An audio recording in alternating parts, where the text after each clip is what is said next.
Good evening. আজকে নিয়ে এসেছি নতুন একটা রান্না। এটা কুমড়ো পাতা দিয়ে মাছের বড়া বলতে পারেন বা কুমড়ো পাতা দিয়ে মাছের পাতুরি বলতে পারেন। এই জন্য কুমড়ো পাতাটাকে আমরা ধুয়ে পরিষ্কার করে নিয়েছি এখানে পেঁয়াজ কুচোনো, নিয়েছি এখানে গুঁড়া মাছ। আমরা মাছের জায়গাটাতে গুঁড়া মাছ ইউজ করছি, সেরকম মশলা কোনো কিছু ইউজ করছি না।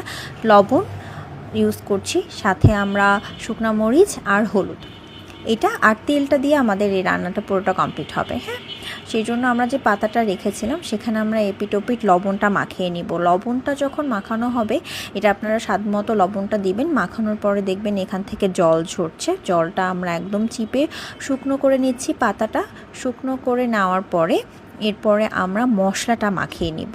মশলাটার মধ্যে পেঁয়াজ কুচানো ছিল, সাথে যে লবণ, হলুদ গুঁড়া আর মরিচ গুঁড়া ছিল সেটা আমরা মাখিয়ে নিচ্ছি।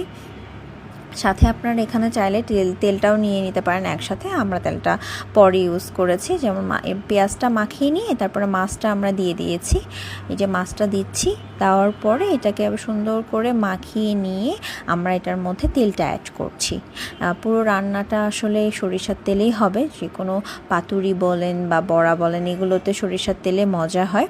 আর সাথে এই যে পাতাটা নিয়েছিলাম জল ঝরিয়ে, সেটাতে এখন আমরা মাছটা দিয়ে দিচ্ছি। মাছটা দেওয়ার পরে আমরা এটাকে সুন্দর করে এপাশ ওপাশে সুন্দর করে র্যাপ করে নিব, যেন মাছগুলো বের না হয়ে যায়। এবার ফ্রাইং প্যান নিয়েছি, ফ্রাইং প্যানের মধ্যে সরিষার তেল দিয়েছি। দেওয়ার পরে যে আমরা র্যাপ করে রেখেছিলাম পাতাগুলো, সেগুলো দিয়ে দিচ্ছি। দিয়ে আমরা এটাকে ঢাকা দিয়ে রাখবো কিছুক্ষণ কুক করার জন্য, যাতে ভেতরটা প্রপার কুক হয়। এবার আমরা ঢাকনাটা খুলে এই যে এই পাশটা কুক হয়ে গিয়েছে, এবার আমরা উল্টে দিচ্ছি, দিয়ে ওই পাশটাও আমরা ভালো করে কুক করে নিব। কুক করে নেওয়ার পরে আমাদের যে এই যে এই পাশটা আমরা কুক করে নিচ্ছি। নেওয়ার পরে আমরা একদম ফাইনাল লুক আমাদের রেডি। যে দেখেন আমরা সার্ভ করে দিয়েছি। এই রান্নাটা ট্রাই করে দেখবেন, এটা খুবই মজার রান্না।